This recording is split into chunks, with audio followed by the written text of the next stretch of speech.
ሰላም። ዛሬ በጣም አስደናቂ ወደ ሆነ ትንቢታዊ ጉዳይ ነው የምንገባው። ከመጽሐፍ ቅዱስ ከዳንኤል መጽሐፍ ውስጥ ስለተጠቀሰው የጊዜ ሰሌዳ እንነጋገራለን። ታውቃላችሁ፣ ይህ የትንቢት ክፍል ብዙ አይነት ትርጓሜዎች አሉት። እናም እኛ ዛሬ ዋና ዋናዎቹን አመለካከቶች በጥልቀት እንፈትሻለን። እንግዲያው እስኪ በቀጥታ ወደ ነገሩ እንግባ። የዛሬው ትንታኔያችን ሁሉ የሚሽከረከረው በአንድ ትልቅ ጥያቄ ዙሪያ ነው። ይኸውም በዳንኤል ትንቢት ውስጥ የተጠቀሱት 69 ሳምንታት መቼ ነው በትክክል የሚያበቁት? እመኑኝ፣ የዚህ ጥያቄ መልስ ሙሉን የትንቢቱን ምስል ለመረዳት ወሳኝ ነው። እሺ፣ ታዲያ ይህ ሁሉ ነገር ከየት መጣ? መጀመሪያ መሠረቱን እንይ።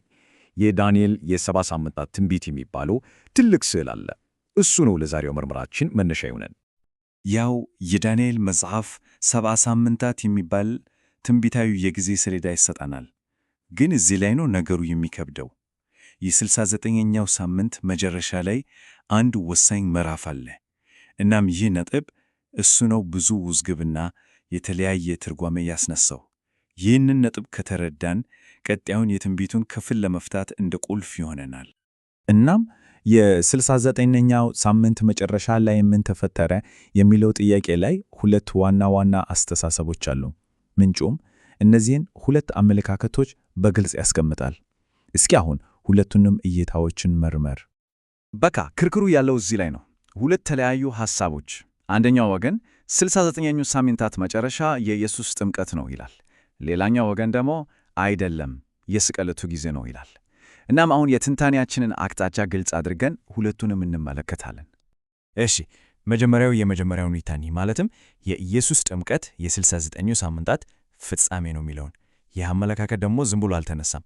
ምንጩ ላይ እንደተቀመጠው ከመጽሐፍ ቅዱስ የተወሰደ ጠንካራ ማስረጃ አለው ይላሉ። ዋናው መከራከሪያቸው ከዳንኤል 9:28 ላይ የተወሰደው ይሄ ጥቅስ ነው። እስከ አለቃው እስከ መሲሁ ድረስ ይላል። እዚህ ላይ ያለው ቁልፍ ቃል መሲህ የሚለው ነው። መሲህ ማለት ደግሞ የተቀባ ማለት ነው። እናም ይሄ በጣም ወሳኝ ነጥብ ነው። ስለዚህ የዚህ አመለካከት አመክንዮ ይሄን ነው። ትንቢቱ ስለ ተቀባው ሰው ይናገራል።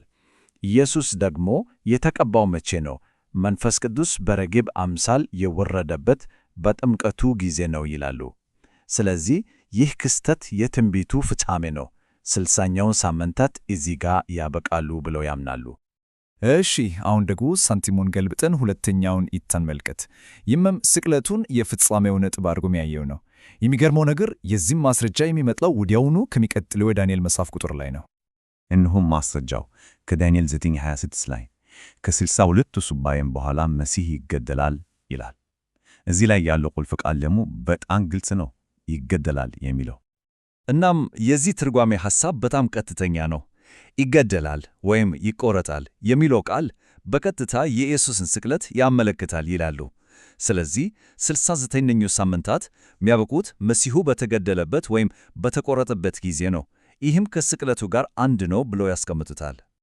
እንግዲህ በቃ ወሳኙ ነጥቤ ይሄ ነው። የ69ኙ ሳምንታት መጨረሻ ወይ የኢየሱስ ጥምቀት ነው ወይም ስቅለቱ። ግን ይሄ ለምን እንዲህ ወሳኝ ሆነ? ለምን ነው ይህን ያህል የምንጨነቅበት? ምክንያቱም ቀጥሎ ስለሚሆነው ነገር ሁሉንም ነገር የሚወስነው ይሄ ነጥብ ስለሆነ ነው። እሺ፣ የ69ኛው ሳምንት መጨረሻ ወይ ጥምቀት ነው አልን ወይ ስቅለት? ከዛስ በኋላ ምን ይሆናል? አሁን ትንታኔያችንን ወደ መጨረሻው ምዕራፍ እናሻግራለን። ይህም ከዚህ ወሳኝ ነጥብ በኋላ የሚከተለውን የትንቢት ቅደም ተከተል እንመለከታለን። በምንጩ ላይ የቀረበው የጊዜ ቅደም ተከተል ይህን ይመስላል። አንደኛ፣ 69ኛው ሳምንታት እንዳለቁ አንድ የክፍተት ጊዜ ይጀመራል። ይህ በትንቢት ውስጥ ያልተቆጠረ መካከለኛ ጊዜ ነው። ከዛ ይህ ክፍተት ሲያልቅ ሁለተኛ የመጨረሻው ሳምንት ይጀመራል እና በመጨረሻም ሦስተኛ ሙሉ 70 ሳምንታት ሲጠናቀቁ የ1000 ዓመት መንግሥት ይመሠረታል። በቃ ቅደም ተከተሉ ይሄ ነው። እስኪ ስለዚህ የክፍተት ጊዜ የተባለው ነገር ላይ ትንሽ ጠለቅ ብለን እንግባ። በጣም የሚገርሙ ነጥቦች አሉበት። ለምሳሌ ይህ ጊዜ ከበዓለ ሃምሳ ጋር ይመሳሰላል ይባላል። ልክ የመጀመሪያዎቹ አማኞች የተሰበሰቡበትን ጊዜ ማለት ነው። የበኩራት ፍሬዎች ወይም የመጀመሪያ አማኞችን የማብቃያ ጊዜ ነው ተብሎም ይታሰባል።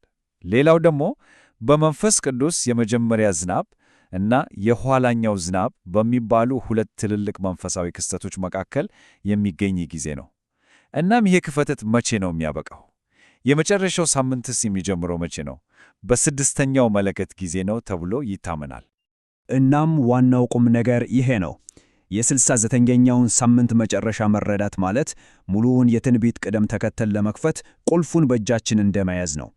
ጥምቀቱ ነው ወይስ ስቅለቱ የሚለው ክርክር ዝም ብሎ የአካዳሚክ ክርክር አይደለም። መልሱ ቀጥሎ ስለሚመታው የፍጻሜ ዘመን ያለንን ግንዛቤ በሙሉ ይለውጠዋል። በመጨረሻም ይህን ጥያቄ ያሰብን እንለያይ።